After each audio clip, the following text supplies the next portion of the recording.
Hello, Hornets, and welcome. Thank you for joining me for part 3 of graphing rational functions, specifically working with finding inverses. So this video is finding the inverse functions um, given a rational function.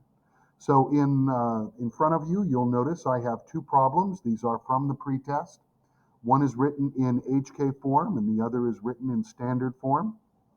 And when we are working with finding inverses, let's just go ahead and jump in. You have some choices. I could, for example, get a common denominator and then change it into standard form so that I can work with it.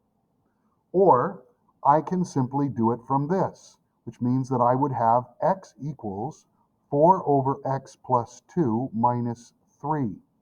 Adding 3 to both sides. And now I have the choice. I can take the reciprocal of both fractions and flip them both upside down so that I have 1 over x plus 3 equaling x plus 2 over 4. Or I can cross multiply and multiply by the reciprocal of 1 over x plus 2 on both sides, and then divide by the x plus 3. Let's see how they both go. Let's start with the first one. And I'm just going to go ahead and flip them both upside down.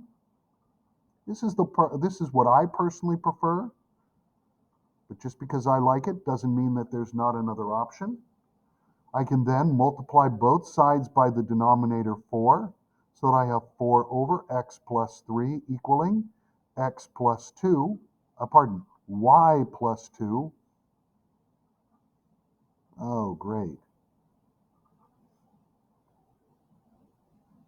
And then my last step is to simply subtract. So 4 over x plus 3 minus 2 equals y. Now the other option is to multiply both sides by the denominator so that I end up with y plus 2 times x plus 3 equal to 4, and then divide by the x plus 3. This gives me y plus 2 equals 4 over x plus 3, and then I can finish by subtracting 2. And now I have my equation. Notice that both are the same, and we arrived at it using two different methods. It is not the only method that's optional. Let's go ahead and take a look at number 4 and finish this up. So I'm going to let x equal, we have 2y plus 3, y minus 5. As I did before, I'm going to multiply both sides by y minus 5 just to get rid of that denominator.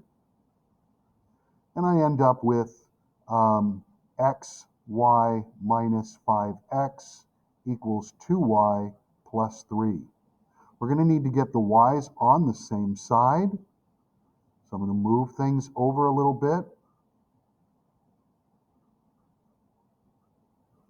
Notice when I move this 5, it becomes a positive. When I move the 2y, it becomes a negative. And now that I have the two y's on the left side, I can factor out the y, leaving me with x minus 2, 5x plus 3, and the last step is to divide. Y is then equal to 5x plus 3 divided by x minus 2. And that's my answer. Now you'll notice this isn't meant to be difficult. As we continue to go throughout the year, we'll continue to prove using our composites f of g of x, g of f of x, but it is not going to be on this next test. So if you can do this, you're one step closer to getting a perfect score. I hope this has helped. If you liked it, please make sure you click like. If not, please remember, if you have comments, please give them to me and be kind about it so that I can improve. Thank you very much, Hornets, and I hope you have a very safe and wonderful evening. Bye-bye now.